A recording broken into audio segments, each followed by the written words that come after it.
Bonjour à toutes et à tous et bienvenue sur ce webinaire ce matin. Vous êtes déjà très nombreux. Merci de votre participation.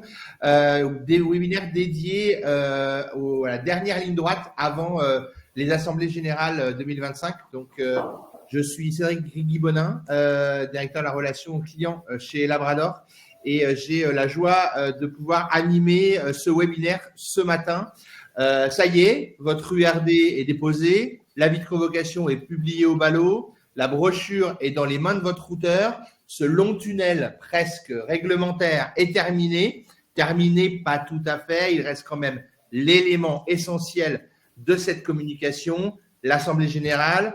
Cette Assemblée générale, c'est un enjeu de communication ou c'est un simple exercice réglementaire? Qu'attendent les actionnaires? Comment se préparent les entreprises à cet exercice?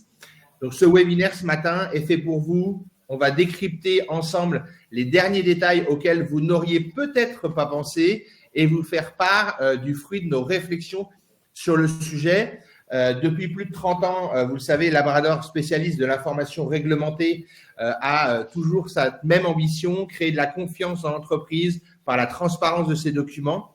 Aujourd'hui, Labrador s'intéresse à ce pan complémentaire de son activité historique qui est la communication corporate et financière. Avec l'acquisition de Momentis le 17 février dernier, nous nous sommes déjà penchés sur un premier sujet de cette communication, l'Assemblée générale. Alors, qu'est-il obligatoire d'avoir dans une AG? Quel est le superflu? Comment rendre l'AG plus interactive? Répondre à une demande plus forte d'engagement des nouveaux investisseurs? Quels sont les sujets phares de cette année? Autant de points que nous allons essayer de couvrir autour de ces 40 minutes de webinaire ce matin. Ce webinaire, il est interactif et nous invitons à nous poser toutes vos questions en utilisant le bouton « Poser une nouvelle question » sur le côté droit de votre écran dans le panel droit. D'ailleurs, aussi, nous aurons l'occasion de pouvoir récolter votre avis et on va commencer déjà dès maintenant pour récolter un premier avis sur justement comment vous organisez cette Assemblée générale. Donc, pour vous, votre Assemblée générale a lieu cette année, petit A, le matin, petit B, en début d'après-midi, petit C, en fin d'après-midi ou en soirée. N'hésitez pas à remplir cette question sondage et nous permettrons de revenir un peu plus tard pour analyser ces dernières informations. Alors, je ne suis pas tout seul ce matin. J'ai avec moi tout un panel d'experts. Tout d'abord, Stéphanie Robert de Hautecare, avocate représentant le cabinet Almain.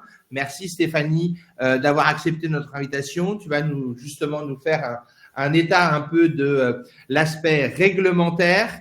Anne Guignard, directrice générale de Place des investisseurs, l'association des investisseurs individuels dont la réputation n'est plus à faire, qui accompagne depuis plus de 40 ans les actionnaires individuels dans la formation à la finance et qui permet également aux émetteurs de rester en contact avec la communauté des investisseurs individuels. Merci Anne de ta présence. Joanne Mangoua, notre directrice du pôle conseil de chez Labrador, experte en communication financière, qui nous donnera un éclairage sur les sujets phares attendus cette année en AG. Merci Joanne d'être présente et de ta participation à ton premier webinaire Labrador. Et puis enfin, nous aurons le plaisir d'accueillir également David Gonner qui va arriver, qui est journaliste et qui a mené pour nous toute une réflexion autour des parties prenantes de l'Assemblée générale et qui nous dévoilera quelques éléments saillants de ces trouvailles dans quelques instants. Alors, sans plus attendre, démarrons cette table ronde et donc je me tourne vers toi Stéphanie. Peux-tu nous donner un éclairage sur les dernières mises à jour réglementaires des assemblées générales et comment ceci impacte leur organisation? Oui, merci Cédric. Donc je sais pas, il y a des slides qui, voilà, les slides. Donc une des nouveautés réglementaires cette année, c'est la retransmission des assemblées. Donc la retransmission, c'est une pratique qui est déjà en fait assez largement généralisée chez les émetteurs, qui était d'ailleurs encouragée par l'AMF, qui s'est beaucoup développée notamment au moment du Covid et du confinement. Et finalement, c'est devenu une obligation légale avec la loi attractivité du 13 juin 2024. Donc désormais, toutes les sociétés qui sont cotées sur Euronext vont devoir retransmettre leur assemblée. Alors je précise que ce n'est pas obligatoire pour les sociétés qui sont cotées sur Euronext Growth, ça reste facultatif pour ces sociétés.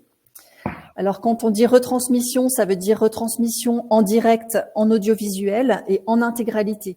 Donc on ne peut pas retransmettre seulement des morceaux de l'assemblée, il faut bien retransmettre de A à Z. Et ces modalités de retransmission, elles doivent bien être précisées dans l'avis de convocation. Donc à ne pas oublier cette année, dans l'avis de convocation, préciser la façon dont l'AG sera retransmise, soit connexion sur le site internet, soit on indique déjà un lien dans l'avis de convocation.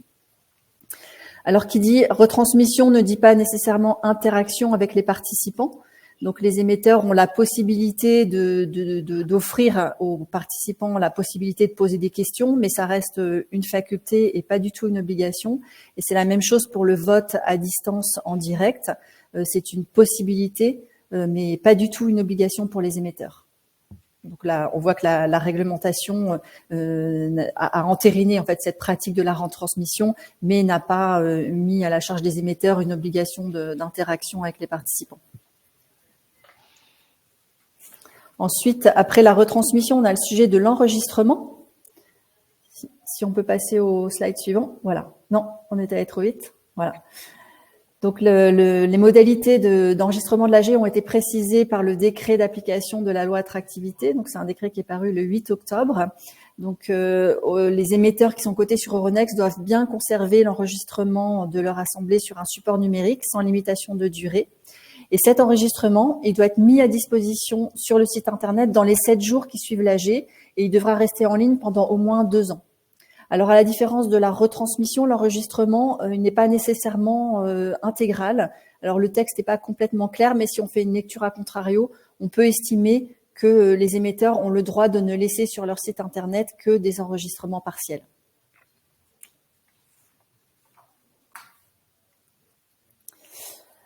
Alors, on a parlé de retransmission, d'enregistrement. Qu'en est-il de la dématérialisation ? Donc aujourd'hui, une assemblée qui serait totalement dématérialisée n'est pas possible sur Euronext. Donc on doit toujours laisser la possibilité aux actionnaires de venir assister à l'AG en présentiel.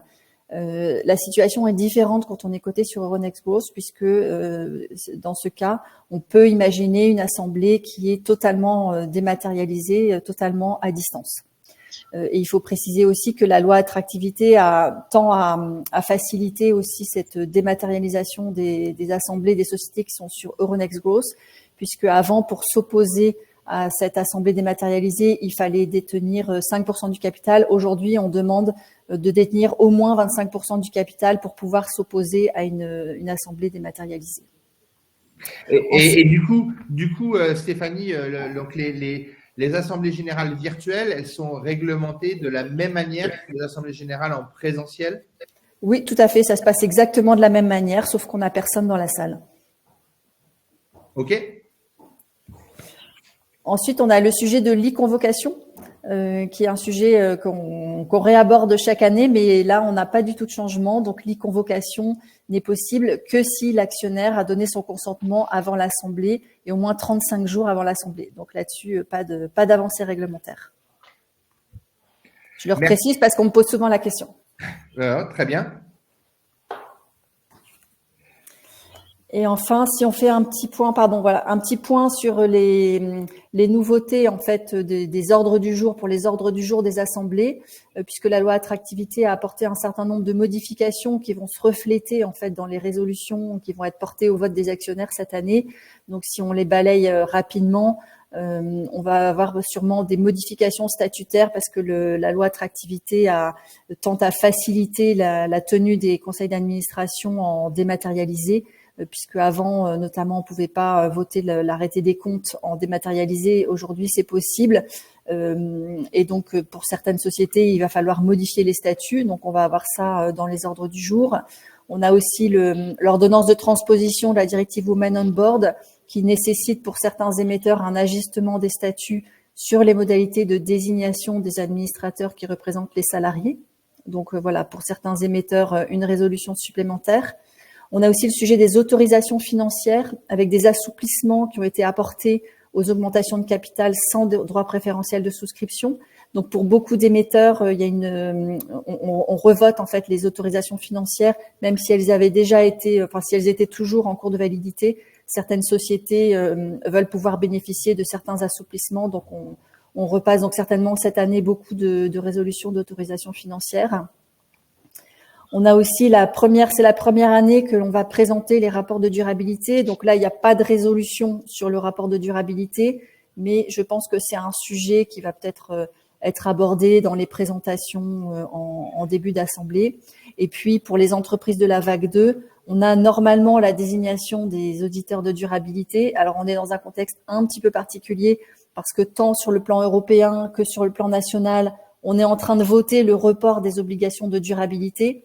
Donc là, peut-être qu'on désigne des auditeurs de durabilité qui n'auront pas à travailler tout de suite, mais bon, néanmoins, là, en l'état, on est quand même encore obligé de prévoir leur désignation à l'ordre du jour. Et puis enfin, pour terminer, j'avais envie de vous rappeler 2 recommandations de l'AMF dans son rapport 2024 pour la tenue des AG. La première recommandation, c'est de publier l'ensemble des questions écrites, y compris celles auxquelles il a été répondu pendant l'Assemblée. Donc ça, c'est une nouvelle recommandation. Et puis aussi, l'AMF trouve que les émetteurs ne communiquent pas encore assez bien quand il y a eu des contestations d'actionnaires importantes. Et donc, elle préconise de s'interroger sur l'opportunité de communiquer sur les suites qui seront données par le Conseil en cas de forte contestation, étant rappelé on estime qu'il y a une contestation significative à partir du moment où on a une proportion de vote négatif sur une résolution qui est supérieure à 20%. Merci beaucoup Stéphanie pour cet éclairage sur la partie réglementaire. Alors je me tourne à présent vers toi David. Merci de te joindre à nous dans le cadre donc de tes recherches éditoriales et journalistiques sur la thématique des assemblées générales. Tu as interrogé les parties prenantes. Est-ce que tu peux nous faire part de tes premières conclusions, quelles sont les bonnes pratiques qui permettent réellement de pouvoir augmenter la participation des actionnaires? Non, plus que des conclusions, c'est plutôt des constatations. Et pour l'instant, je suis pas encore au niveau de la conclusion. Mais il y a des choses qui se dessinent. Moi, j'ai pas une approche métier. Je suis journaliste et producteur de télévision. J'ai une approche plutôt sur la façon dont on peut capter l'audience et créer un contenu qui intéresse ceux qui sont en face des gens qui parlent.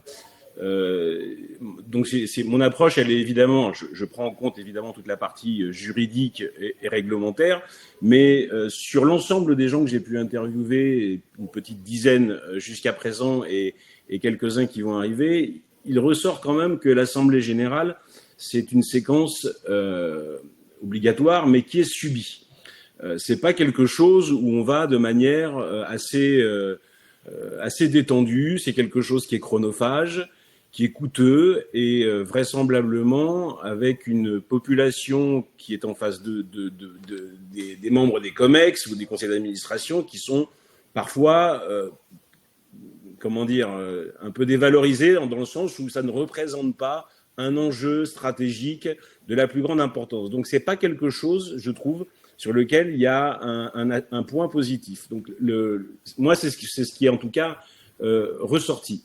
Dans les entretiens que j'ai pu avoir, il y a quand même 2 choses qui sont importantes, 2 séquences, que sont la stratégie de l'entreprise et les résolutions, qui sont, à mon avis, moi, les 2 pôles sur lesquels il faut travailler et sur lesquels il faut construire le narratif pour pouvoir intéresser au plus possible les actionnaires présents ce jour-là. La stratégie de l'entreprise, pourquoi? Parce que très souvent, on me dit que c'est le moment où on sent, où on respire l'entreprise et où on peut percevoir dans la façon de communiquer, dans la façon dont la parole s'échange, des subtilités, des choses qui ne sont pas forcément dites, mais qui sont de l'ordre du ressenti, là où tout est généralement extrêmement bordé et tout est écrit à la virgule. Et puis évidemment les résolutions, puisque c'est là où on va pouvoir, voter. Mais dans les résolutions, c'est pareil. Il y a une façon de faire dans les résolutions. Il y a un séquençage aujourd'hui, si je ne me trompe pas, qui est de présenter toutes les résolutions et puis d'y revenir et de voter. Pour pouvoir avoir plus d'interactivité, et y compris dans la stratégie, je pense qu'il faut intégrer un 3e point, qui qui est le point des questions-réponses, qui est souvent un point qui est à la fin et qui est on vous donne la parole. Je pense que dans un souci, et c'est ce que je ressens au fil des discussions, dans un souci de démocratie actionnariale, parce que c'est un mot qui revient souvent et qui est, je ne sais pas on peut parler réellement de démocratie actionnariale, mais en tout cas, c'est un mot qui revient. Je pense que l'interactivité à tous les étages, elle est importante. Elle est importante quand on parle de stratégie, c'est-à-dire de pouvoir aussi couper la parole et poser des questions, qu'elles proviennent de l'écrit, de l'oral ou des plateformes digitales, et qu'on puisse retravailler le séquençage des résolutions avant de passer au vote, c'est-à-dire que je présente une résolution, je l'expose, je pose des questions et je vote, pour pouvoir intégrer à tous les endroits finalement les actionnaires et pas avoir quelque chose de descendant et à un moment donné, on vous donne la parole. Donc je pense que là, il y a un gros travail à faire d'écriture de conducteur, de focaliser sur ces deux pôles, stratégie et résolution, pour créer de la valeur, créer de l'interactivité, créer plus d'échanges. Ça nécessite, je pense, de la pédagogie aussi côté émetteur, parce qu'il revient très souvent que parfois le discours, il est placé un peu trop haut et qu'on n'est pas forcément en discours par rapport à l'audience qui est en face. Ça nécessite aussi de la part de ceux qui sont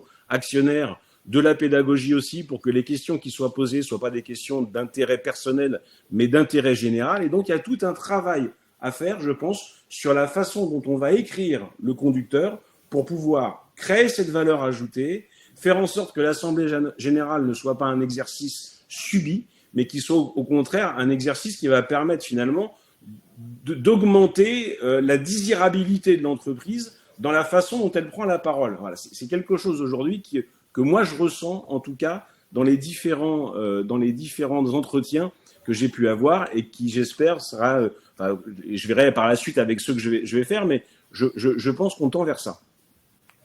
Super, merci beaucoup David. Il y avait quelque chose d'assez intéressant dans ce que tu disais, notamment aussi sur les résolutions. Ça me permet de rebondir un petit peu aussi avec Stéphanie, parce que je sais qu'on en a discuté aussi en préparant ce webinaire. Le sujet de la résolution aussi, il est aussi parfois dans le verbiage qui est utilisé par rapport à la compréhension de la résolution, et notamment l'utilisation d'un langage qui peut être le langage clair notamment, et que parfois on est confronté dans certaines conversations sur la dichotomie, on va dire, entre le langage clair et le langage juridique. Et Stéphanie, vous pouvez me confirmer que les deux sont largement compatibles.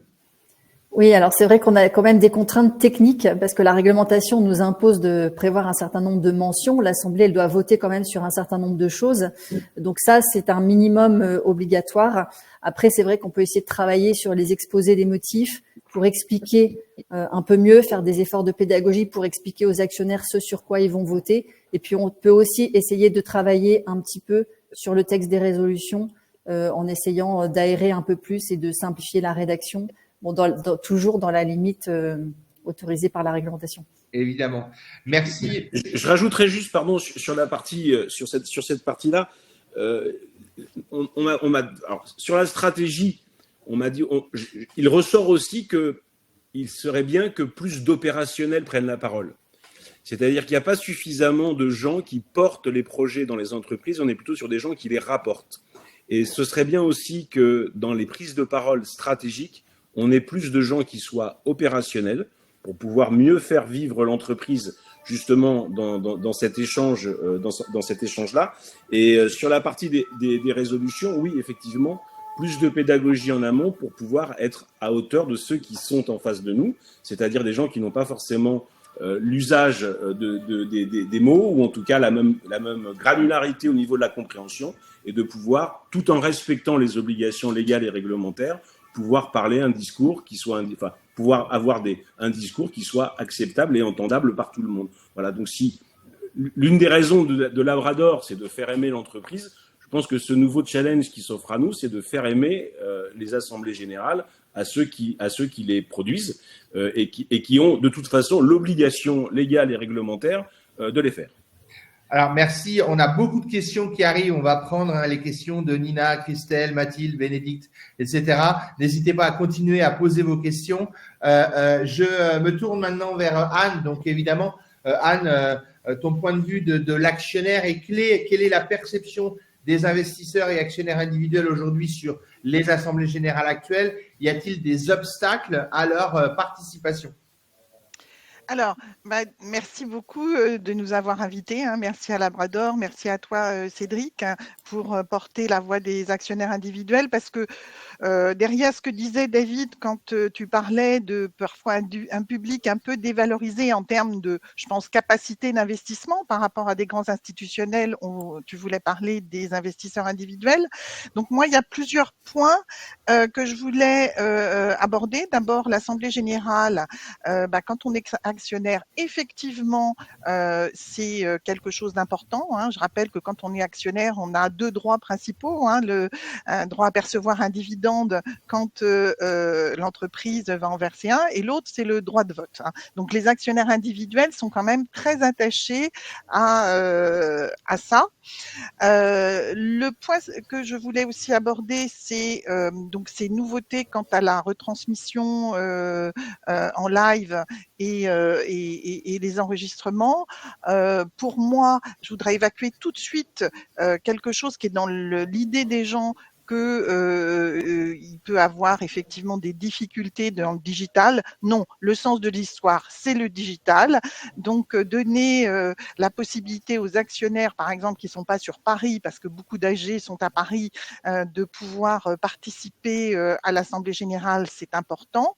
Nous avons une dizaine de sociétés du CAC 40 qui sont membres de Place des investisseurs, et en discutant récemment, au moins avec 3, la moyenne d'âge de leurs actionnaires individuels, c'était entre 53 ans et 63 ans. Donc, ça veut dire qu'ils ont tous travaillé sur Internet, voilà. Donc, quelquefois, dans l'esprit des gens, certes, les plus âgés, ça peut être un obstacle, mais le sens de l'histoire, c'est que non, tout le monde va y venir. Donc ça, je pense que c'est un plus.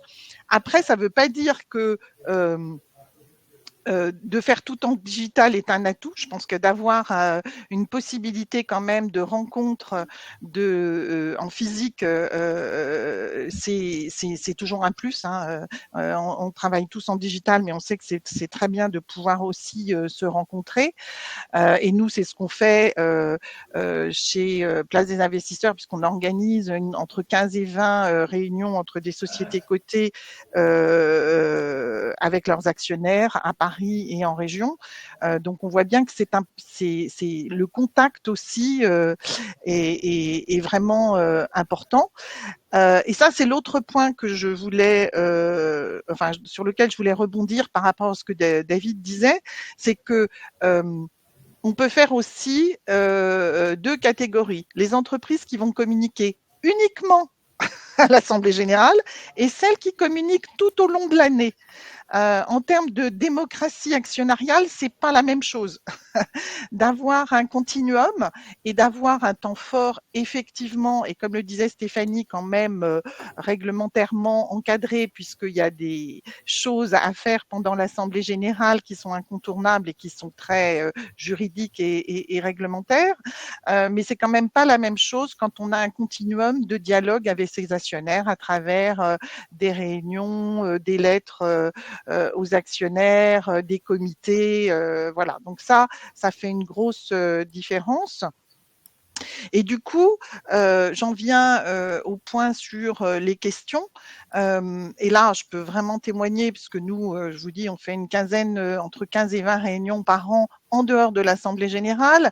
Les questions des actionnaires individuels, elles sont très, très liées à la stratégie, au business, au développement sur le territoire. Certes, on va avoir des questions également sur le dividende, le cours de bourse et les attributions gratuites, par exemple, mais fondamentalement, c'est vraiment des questions de bon sens. Et je peux vous assurer que sur celles qui vont avoir lieu actuellement, on va avoir des questions sur le contexte et l'impact du contexte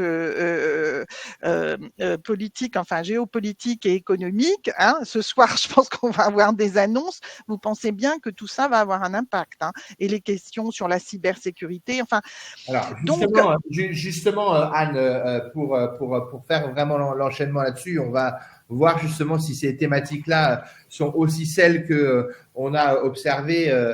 Et là, je tourne la page à Johan pour voilà, avec le pôle conseil, vous vous êtes penché sur les sujets phares de cette année. Donc Anne en a évoqué certains, mais quels sont les défis actuels auxquels les entreprises sont confrontées aujourd'hui et quels vont être ces sujets phares dont on doit s'attendre côté émetteur? Voyons si le point de vue de l'actionnaire et le point de vue de l'émetteur se rejoignent ici.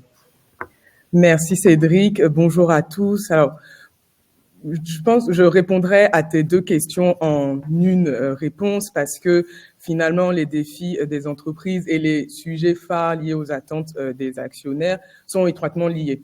Donc, les sujets d'intérêt majeur pour les actionnaires reflètent très souvent, comme commençait à introduire Anne, les défis, les opportunités liées, que ce soit aux tendances, au business, à la stratégie, mais aussi souvent aux évolutions, qu'elles soient réglementaires, économiques et sociétales, auxquelles sont confrontées les entreprises.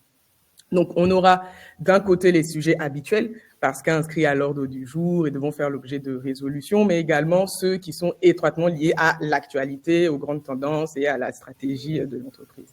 Donc, cette année, on s'attend à ce que les AG soient marqués par les défis économiques, avancées technologiques, des attentes accrues des investisseurs, mais surtout une pression pour une gouvernance plus transparente, une transformation numérique maîtrisée et une meilleure gestion des risques géopolitiques compte tenu du contexte dans lequel on évolue actuellement. Donc, je vais partager des thèmes prévisibles au vu de l'actualité et de ce qu'on voit, mais on est comme chaque année, on n'est pas à l'abri de quelques surprises. Alors, les deux premiers sujets, donc les sujets sans surprise, les sujets de gouvernance et de rémunération. Et lorsqu'on parle de rémunération, au-delà vraiment des résolutions inscrites dans les ordres du jour, il s'agit finalement pour l'actionnaire du sujet du partage de la valeur et du besoin accru de transparence sur la rémunération des dirigeants et l'alignement avec la performance à long terme de l'entreprise. Lorsqu'on regarde de plus près, on constate finalement que l'adoption des résolutions concernant la rémunération des dirigeants reste celle avec le taux de vote le plus faible, le plus bas, donc forcément sujet à discussion, sujet à débat. Concernant la rémunération, on peut également s'attendre aussi avec l'intégration de critères ESG dans la rémunération des dividendes. On s'attend à ce que cette intégration cette prise en compte des critères ESG soit aussi challengée. Et comme la rémunération, la gouvernance reste chaque année un thème clé, un sujet qui reviendra sans surprise, avec des discussions autour de la dissociation, de la fusion des rôles de directeur général, de président, mais également des renouvellements de mandats, avec plusieurs mandats dans les sociétés du CAC 40 arrivant à échéance cette année. En termes de sujets en lien plutôt avec l'actualité, le tout premier sujet qui vient à l'esprit, je pense, de tout le monde, c'est la résilience des entreprises face aux tensions géopolitiques et économiques. Les entreprises évoluent dans un environnement de plus en plus instable, marqué par des conflits géopolitiques, une incertitude économique persistante, donc conflits et tensions internationales, augmentation des coûts de production, des mesures fiscales, budgétaires, la réélection de Donald Trump et toute déclaration et enjeu que cela peut impliquer. Donc vraiment, tous ces événements rendent finalement les sujets géopolitiques et économiques comme étant incontournables pour les AG 2025. À ces sujets géopolitiques, on pourrait ajouter la cybersécurité et la souveraineté numérique. Les cyberattaques se sont multipliées avec une sophistication croissante via l'utilisation de l'intelligence artificielle. Et dans cette atmosphère, les actionnaires attendent de plus en plus de réponses en matière de protection de données, de systèmes d'information et même d'investissement dans le domaine. Et le sujet de cybersécurité est d'autant plus d'actualité avec la récente affaire Harvest, mais également la directive européenne sur la cybersécurité NIS 2, qui n'a toujours pas été transposée en France. Et rappelons que les États membres avaient jusqu'à octobre 2024 pour la transposer. En plus des sujets de cybersécurité, de souveraineté nationale, on a également l'intelligence artificielle et tout ce qui est transformation numérique. Donc, l'IA est en train de transformer le monde de l'entreprise. D'ailleurs, une statistique Scalens sur le sujet indique que 73% des sociétés du SBF 120 ont abordé le sujet de l'IA, soit lors de leur présentation des résultats annuels ou dans le communiqué de presse d'annonce de résultats. Et finalement, le sujet de l'IA et cette révolution du monde de l'entreprise va soulever aussi des enjeux éthiques, stratégiques et réglementaires. Enfin, le dernier sujet que je voulais aborder, c'est le reporting CSRD et donc plus largement l'ESG, le développement durable.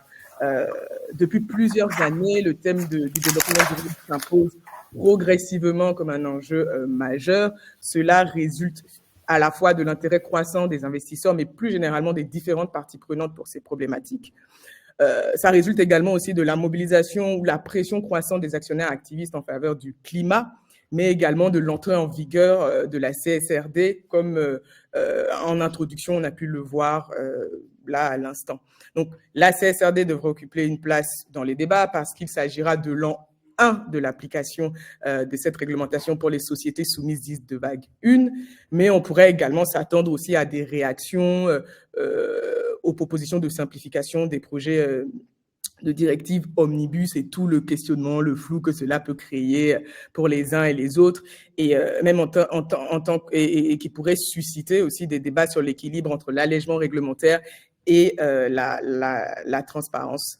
Dans ces conditions d'évolution réglementaire et un peu d'incertitude, on pourrait se demander pour les sociétés de vague 2, comme on en parlait tout à l'heure, qui normalement devraient publier en 2026 leur rapport de durabilité sur les exercices ouverts au 1er janvier 2025, sont susceptibles de bénéficieront d'un report de 2 ans. Donc, il est légitime pour les entreprises aujourd'hui ou les émetteurs de se demander si les AG 2025 des entreprises doivent nommer ou pas les commissaires de durabilité ou l'OTI, et en cas de nomination et de report, qu'est-ce qu'il faudra faire? Voilà, plusieurs questions Justement, il y a une question sur qui est exactement ça, Johan, qui est dans le cas où le report des obligations liées à la durabilité venait à prendre effet avant la tenue des AG, quelles en seraient les conséquences? Et si le report intervient postérieurement, que se passerait-il pour les auditeurs de durabilité déjà nommés? Question de Juliette. Merci Juliette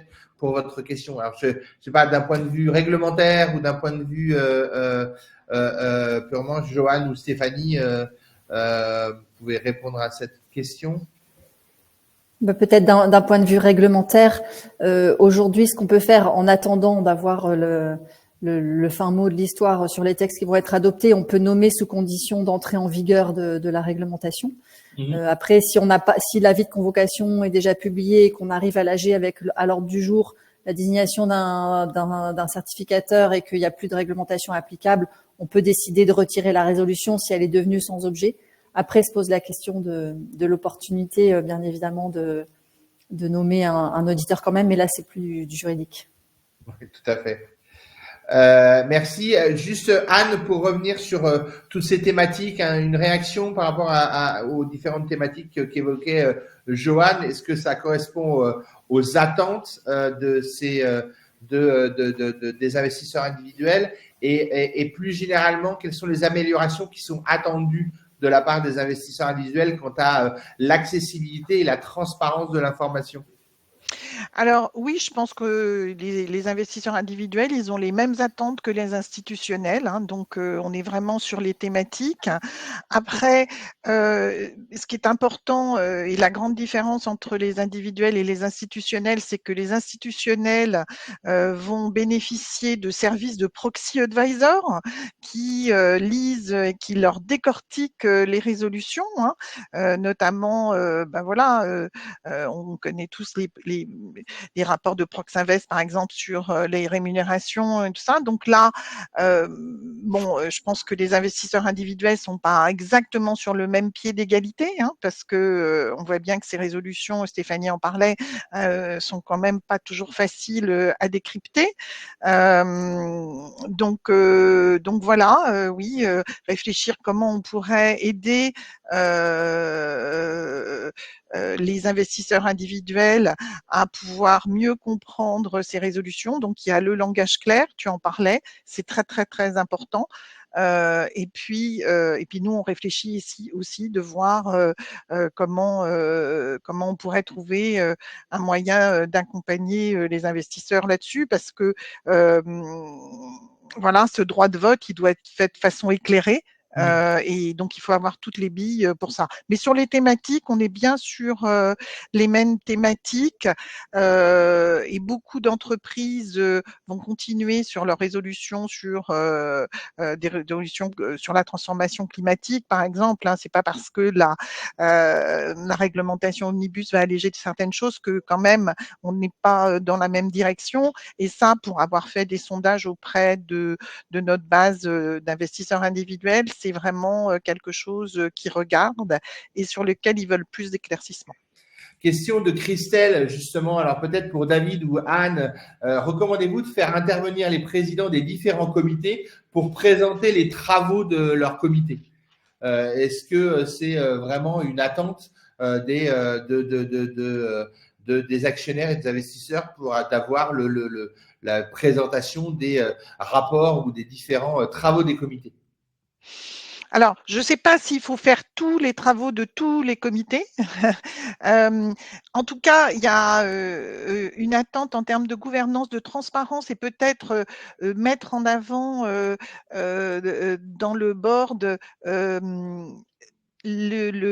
la nomination de certains membres du board pour leurs compétences et leurs spécificités et leur rapport. Donc ça, je pense que c'est quelque chose qui serait intéressant pour les investisseurs individuels de comprendre comment le board a été constitué et quel est l'apport de chacun.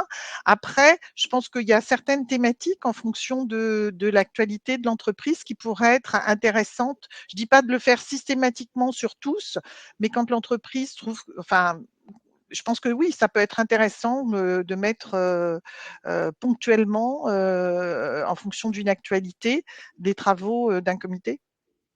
Ok. David, je ne sais pas si. Non, je dirais la même chose. Je pense que quand on parle du comité ou du board, on parle du conseil d'administration, c'est ça. Notamment, est revenu dans plusieurs entretiens que j'ai pu avoir, le fait que parfois on vote pour un membre du conseil d'administration sans savoir réellement quel sera son apport, qu'est-ce qu'il a fait, quel temps il va consacrer. Si la constitution du board, c'est une constitution de quels sont les liens d'ailleurs avec l'entreprise ou pas. Il y a besoin, je pense, à cet endroit-là d'être. Et c'est pour ça que la résolution d'un nouveau membre à élire, de pouvoir avoir cette personne systématiquement, physiquement, et si pour une raison ou une autre, en tout cas d'avoir une profession de foi qui soit enregistrée, dans laquelle elle se présente et dans laquelle elle va dire systématiquement ce qu'elle va apporter, ce qu'elle a fait et en quoi c'est important, ça me semble être le minimum. Et en tout cas que ce soit porté à ce moment-là, au moment de la résolution, pour qu'on puisse éventuellement lui poser des questions en direct, encore dans un souci de transparence, d'échange et d'interactivité, et de pouvoir ensuite de ça passer au vote. Merci. Johan, question de Mathilde, donc on a parlé des thématiques, la gouvernance, la rémunération. Quels sont les temps dédiés, quels doivent être les éléments présentés, sachant que tout est déjà décrit dans le DEU et que on s'oblige ici à un exercice qui est une répétition de ce qu'il y a déjà dans le document d'enregistrement universel. Comment est-ce qu'on doit du coup présenter, ou est-ce qu'il y a un vrai sujet à présenter ces éléments-là de manière beaucoup plus, avec un focus particulier? Ah, tu es en mute. Pardon. Oui, tout à fait. Ce sont des sujets qui sont présentés dans le DU, etc. Mais comme on le soulignait tout à l'heure, tous les actionnaires ne sont pas forcément au même niveau. Donc, certes, en amont de l'AG, il y a des informations qui sont publiées. Les sociétés ont des obligations d'information également. Mais malgré tout ça, on peut avoir plusieurs limites, notamment souvent il y a un manque de transparence sur certains sujets ou certains supports ou même un manque de pédagogie pour les actionnaires. Donc ça soulève, en fait, cette question soulève finalement le sujet et la problématique d'assurer une communication efficace, une communication transparente pour les actionnaires en amont, pendant et après. Donc ici, l'enjeu, c'est de pouvoir réfléchir, pour pouvoir répondre, pour pouvoir anticiper leurs besoins, leurs questionnements et le faire de manière pédagogique à l'aide d'outils, à l'aide de packs. Donc, voilà, réfléchir à plusieurs façons d'aborder ces sujets-là. Donc, utiliser des outils numériques, par exemple, ou des rencontres comme abordé tout à l'heure, énoncé tout à l'heure par Anne, renforcer la transparence sur certains sujets sensibles, repenser peut-être la manière de présenter, d'aborder certains sujets, simplifier ou vulgariser l'information, peut-être des résumés clairs et pédagogiques de résolution, parce que, comme on disait tout à l'heure, les actionnaires individuels n'ont pas accès forcément comme les actionnaires institutionnels à tous les rapports de proxy. Voilà, vraiment réfléchir à des outils pédagogiques, à une manière pédagogique d'aborder les sujets et de répondre aux besoins et aux questionnements des actionnaires qui ne sont pas toujours très clairs dans le DU. Un DU, c'est 600 pages, voire 500, 600 pages. C'est pas toujours simple à décortiquer. L'information n'est pas toujours simple à aller chercher. Ouais, des fois 900, 950. C'est ça. Merci, Joanne. Stéphanie, alors une question très technique pour le coup sur l'obligation de retransmission en vidéo. Est-ce que la vidéo est obligatoire ou est-ce qu'un audio ne serait pas toléré? Et est-ce que c'est forcément un live ou simplement une mise en ligne d'un enregistrement qui peut suffire à cette obligation? Oui, alors c'est une question qui est souvent posée. C'est une question qui est souvent posée. La loi dit bien audiovisuel, donc il faut le son et l'image, à la fois pour la retransmission en direct et l'enregistrement qui est mis à disposition. Merci Stéphanie. Peut-être une question, on va dire, d'ouverture, mais est-ce que tu penses que de nouvelles législations pourraient voir le jour pour améliorer la transparence et la participation des actionnaires dans les assemblées générales pour le futur? Non, là, je pense qu'on a quand même déjà pas mal d'obligations à la charge des émetteurs. Alors certes, on peut faire des progrès dans la pédagogie, l'explication, mais aujourd'hui, on a quand même beaucoup d'outils à disposition des actionnaires. Il ne faut pas oublier que 21 jours avant l'Assemblée, on met tous les documents en ligne sur le site Internet. Donc, il y a quand même beaucoup de choses. Il y a déjà beaucoup de ressources à disposition des actionnaires. Je pense que les émetteurs ont déjà fait beaucoup d'efforts, beaucoup de progrès ces dernières années pour justement être plus accessibles. Je pense que quand on parlait tout à l'heure des désignations de nouveaux administrateurs, aujourd'hui, on met quand même les bios sur le site Internet. Il y a beaucoup de choses. Les administrateurs, on leur demande quand même d'être présents à l'Assemblée, ça fait partie des recommandations. Donc, si on regarde dans les codes de gouvernance, dans les recommandations de l'AMF, il y a déjà beaucoup de choses. Il faut regarder déjà ce qui est à notre disposition et puis peut-être travailler aussi sur les outils. Mais là, c'est plus le rôle des communicants, des conseils, d'essayer de voir comment est-ce qu'on peut rendre l'exercice un petit peu moins fastidieux. C'est vrai que la loi nous impose beaucoup de contraintes, donc je pense notamment aux autorisations financières. Alors ça peut paraître très lourd, très technique. Il faut pas oublier que les autorisations financières, c'est quand même ce qui va donner la souplesse au conseil d'administration d'aller chercher les financements nécessaires. C'est ce qui va permettre le développement de l'entreprise. Donc il faut aussi voir de tout ce que ça apporte à l'entreprise, même si ça peut sembler un exercice un petit peu subi et fastidieux pour certains, ça reste quand même un exercice très important. Merci beaucoup. Alors, l'heure tourne et c'est déjà la fin de notre webinaire. Donc, en quelques mots, merci de l'intégralité de vos témoignages, mais on note en conclusion que voilà, il y a une volonté de vouloir un peu changer, réadapter le format de l'AG, parce qu'au-delà du réglementaire, l'agenda peut être réécrit de manière beaucoup plus attractive pour fédérer, pour engager plus les nouveaux actionnaires et investisseurs. évidemment, un Labrador peut vous accompagner et accompagner les entreprises dans cette démarche pour une AG toujours plus transparente. Si d'ailleurs vous êtes intéressé pour poursuivre cette conversation avec nos experts, il y a un petit bouton qui s'affiche. N'hésitez pas à pouvoir cliquer sur ce bouton et bien évidemment, nous allons vous recontacter. Sans transition, pour terminer ce webinaire, je vous donne 2 dates pour nos prochains rendez-vous. Tout d'abord, le 15 mai, où nous allons publier, les équipes de Johan publieront beaucoup de travail en ce moment sur notre étude sur les rapports de durabilité qui sont déjà produits et qui sont déjà sortis, mais il y aura une étude plus complète le 15 mai, hein, c'est ça, Johan, sur les rapports de durabilité de cette année. Exactement. Parfait. Et puis, évidemment, les Transparency Awards, Finance et ESG, qui se dérouleront pour la 16e année, cette année, le 2 juillet, dans un nouvel endroit, l'Hôtel de l'Industrie, où on aura 10 prix qui seront décernés. Et un de ces prix sera pour la première fois un nouveau prix qui sera le prix de l'Assemblée générale. Donc, évidemment, il sera certainement très attendu de connaître les critères du comité scientifique et le prix, nouveau prix de cette Assemblée générale. Je vous remercie toutes et tous, mesdames, messieurs, pour votre participation active ce matin. Merci à tous les participants et toutes les questions. Évidemment, les questions qui n'ont pas été répondues feront l'objet d'une réponse à la suite de ce webinaire. Je réponds vite à Eva pour dire qu'un replay sera évidemment disponible dans les prochaines minutes. Je vous souhaite à toutes et à tous une très bonne journée et nous vous donnons rendez-vous très très bientôt pour les nouveaux webinaires thématiques de Labrador. À bientôt, au revoir. Merci beaucoup. Merci, Au revoir. au revoir. Au revoir.